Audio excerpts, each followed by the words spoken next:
The AI industry is moving past chatbots. We are entering the era of enterprise agents, systems evaluating data and executing tasks independently across your network.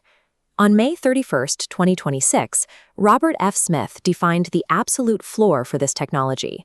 He pointed out that 99.5% accuracy is no longer acceptable.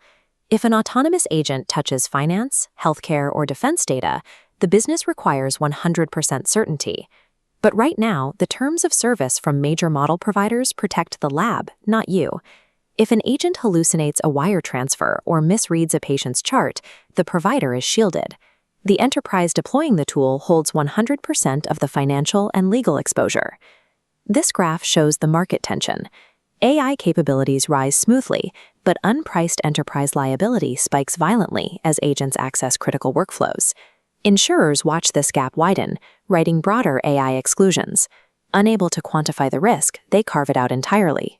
The ultimate barrier to autonomous AI deployment is the inability to legally and financially bound this liability. This leaves chief risk officers looking at a difficult equation. How do you confidently deploy and insure a complex technology when its real-time actions cannot be perfectly predicted? Two opposed frameworks are currently fighting to solve this. The first is software telemetry, which is the status quo. The alternative is a hardware root of trust, also known as silicon verification. Regulatory bodies worldwide are already passing mandates that require explicit human oversight of AI systems, but these laws lack the actual technical enforcement tools required to make them work in practice.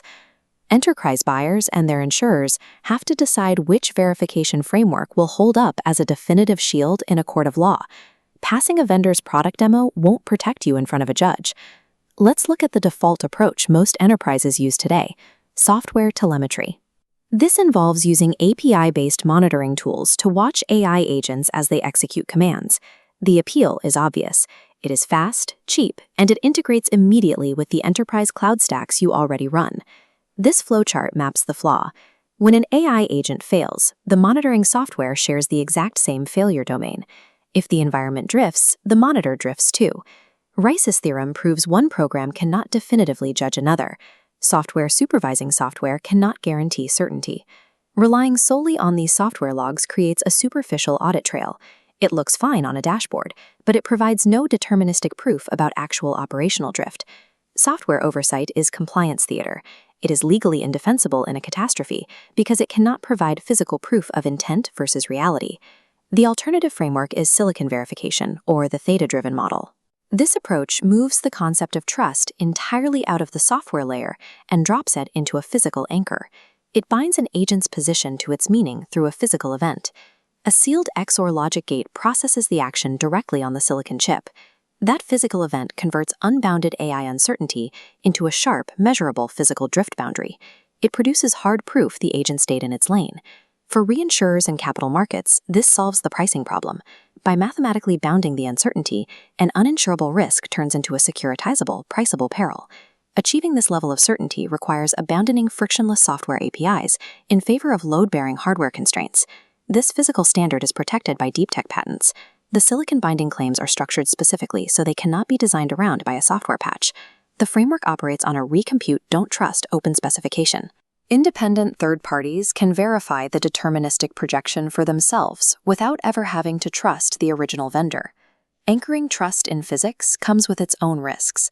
Publishing these cryptographic receipts exposes the exact noise floor to hostile actors. The hardware requires rigorous benchmarking and constant side-channel hardening to stay secure. Silicon verification sacrifices deployment speed and requires hardware dependency. In exchange, it delivers mathematical priceability and an unforgeable, legally defensible cryptographic receipt. Rice's theorem shows that software cannot be its own judge. To achieve certainty, we must move the decision out of code and into the physical structure of the chip. This decision flowchart isolates the evaluation metric every enterprise must answer. What is your cost per wrong action? If your cost per wrong action is low or reversible, if a failure just means a bad text summary, you should stick to software telemetry. In low-stakes environments, the friction of hardware roots of trust will unnecessarily slow your development cycle. Software telemetry offers convenience and speed, but it is entirely inadequate the moment an autonomous action carries real-world physical or financial consequences.